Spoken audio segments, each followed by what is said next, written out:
Que alegria, a graça e a paz, meus irmãos e irmãs, de podermos estar chegando a mais uma fase da nossa jornada na busca do entendimento da Palavra de Deus. E essa é uma jornada de estudo, queridos, de toda a Bíblia, sequenciada, e já chegamos aos 3 últimos livros históricos do Antigo Testamento, pois ainda teremos mais à frente o estudo, fechando essa etapa dos livros históricos do livro de Esther. Nós sabemos que a divisão dos livros históricos do Antigo Testamento, ele se divide em 3 conjuntos de livros. São 12 livros. Nós temos os 3 livros históricos conhecidos como livros históricos alegóricos, pois eles apresentam verdades alegóricas. Depois temos 6 sequências de livros históricos literários, do reino, e no final temos os 3 livros históricos pós-cativeiro: Esdras, Neemias e Esther. O cativeiro babilônico foi um acontecimento histórico mais importante do povo hebreu. E nós vamos hoje, nesse devocional, que tem como título A Comovente Oração de Salomão, Esse devocional trata da primeira lição. Nós vamos estudar, que é a lição introdutória de 13 lições, onde nós vamos nortear os livros de Esdras e Neemias. E essa primeira lição tem como título Daniel ora por um despertamento. O texto, meu querido irmão e minha querida irmã, para esse devocional é um texto longo. Está em 1 Reis, capítulo 8, dos versículos 22 ao 61. Queridos, são 39 versículos, que, se lidos literalmente, demandariam um tempo extenso, o que deixaria esse devocional muito longo. Por isso, vamos pontuar alguns versículos-chave. Mas eu quero falar com você sobre essa oração. Essa oração é uma oração comovente. E o que é que a gente entende por comover? Comover, temos 2 dimensões, 3, mas vamos falar em 2. Causar ou sofrer emoção, impressionar-se. É como aqueles filmes que a gente assistia ou assiste e se comove. Vou dar um exemplo, Titanic. Quantos de nós não assistimos 2, 3 vezes, nas 3 e nas 2 ou 3 vezes choramos? A segunda perspectiva da palavra comover é provocar ou sentir enternecimento, fazer perder ou perder a dureza da alma. E essa oração comovente do rei Salomão começa com intensidade a partir do versículo 22 de 1 Reis 8 e se estende até o versículo 53. Como estamos em tempo de reconstrução do templo, Salomão conduz a arca para o templo. E o que era a arca? O grande símbolo da presença de Deus. Essa arca, queridos, ficou por algum tempo em algum lugar da antiga cidade de Davi, num santuário em forma de tenda. E agora o templo estava pronto para recebê-la. Aqui há um simbolismo. A mudança da arca, junto com a tenda do encontro, que é o tabernáculo, simboliza a mudança do nome de Deus, do êxodo de uma morada temporária para uma morada permanente. Salomão discursa, queridos, para todo o povo. Presta bem atenção, todo o povo se reuniu. Estava presente. A gente vê isso nos versículos 16 a 20 de 1 Reis 8. E subsequentemente ele faz uma oração que começa no versículo 22 até o 53. A intensidade dessa oração pode ser vista pelo menos em 7 momentos em que Salomão ele agora se volta para falar com Deus, refletindo sobre a natureza da morada de Deus no templo. E aí ele oferece uma oração suplicante em 7 momentos. Em cada sessão dessa oração, Salomão, queridos, ele usa uma expressão que envolve uma súplica para que Deus ouça nos céus por aqueles que se aproximarão dele no templo. Versículo 32, versículo 34, versículo 36, 39, 43, 45, 49. 7 vezes, como eu vou ler agora para você. Versículo 32 de 1 Reis 8. Ouve tu nos céus. Olha aí a expressão. Age e julga os teus servos, condenando o ímpio, fazendo com que pague por seus atos e justificando o justo, para lhe retribuir segundo a sua justiça. E o 34. Ouve tu nos céus, perdoa o pecado do teu povo de Israel e faze-o voltar à terra que deste aos seus pais.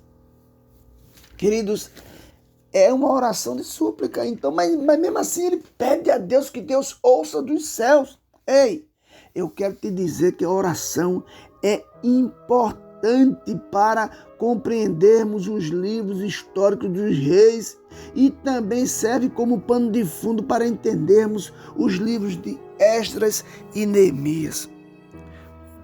Eu já li 2 versículos, versículo 32 e 34, onde Salomão fala para Deus assim, ouve tu. É uma expressão de súplica. Que lição podemos tirar desse momento histórico do povo hebreu e desse rei Salomão, queridos? Primeiro, é que a oração de Salomão foi uma oração humilde e sincera.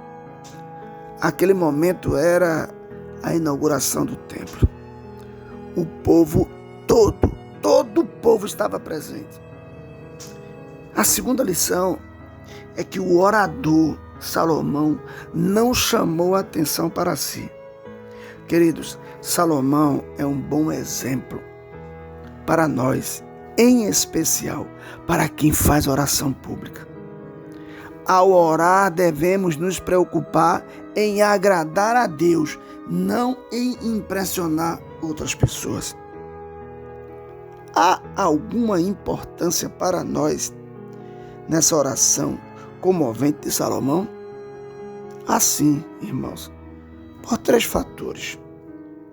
O primeiro fator, a oração de Salomão visava algo maior, mais extenso, profundo e significante. A segunda lição, amados, é que o segundo fator é que a oração visava as promessas de Deus feitas a Israel, ao seu pai Davi. Promessas essas que se referiam, queridos, à redenção de todo o povo. E o terceiro fato, essa oração foi diferente da oração de Ezequias, pois Salomão se posicionou, queridos, como alguém que faz parte do propósito, faz parte do processo. Outro ponto que eu quero frisar e lembrar é em relação ao primeiro passo dado por Salomão no início do seu reinado. Lá em 2 Crônicas, capítulo 1, estão escritas as suas primeiras ações e providências. Ele deu ouvidos ao seu pai e se dirigiu a Deus. Olha aí, nossas orações, queridos, tem que ter prioridade, assim como o exemplo de oração de Salomão. E quais foram as prioridades? Ele ouviu os conselhos do seu pai, observando a rotina de adoração de Davi. Salomão entendeu que o temor a Deus e a intimidade com ele deveria ser priorizada. E em resposta a Salomão, em virtude dessa sua dedicação, o Senhor lhe aparece durante a noite e lhe faz a seguinte proposta: peça-me o que quiser e eu lhe darei. Olha, tem algo ainda mais especial nessa oração. Nessa oração comovente de Salomão. E o que era, pastor? Era o que conhecemos como esperança. E que esperança era essa? Era que a presença de Deus permanecesse no templo. Caramba! Olha, e essa esperança era também daquele povo que se encontrava presente naquele momento tão especial. Queridos, esse povo vinha de um exílio de 70 anos. E hoje, odiernamente, essa esperança é a nossa preocupação? Será que é ela, que a presença de Deus se faz presente por meio da nossa igreja, como corpo de Cristo? Nessa primeira lição, vamos estudar tudo o que aconteceu na vida de Daniel, que foi uma vida consagrada a Deus. A oração na vida de Daniel era um catalisador que o levou a ter livramento e vitória contra todos os seus inimigos. E aí eu quero perguntar a você: será que dentro da sua intensidade de oração, você pode e tem condições de escutar de Deus essa expressão: peça-me o que quiser e eu lhe darei? Pensa nisso.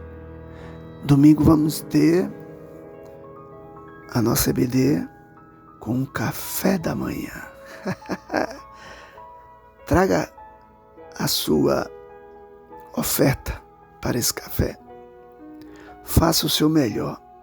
Faça aquilo que você tem de melhor na culinária, tanto homem como mulher.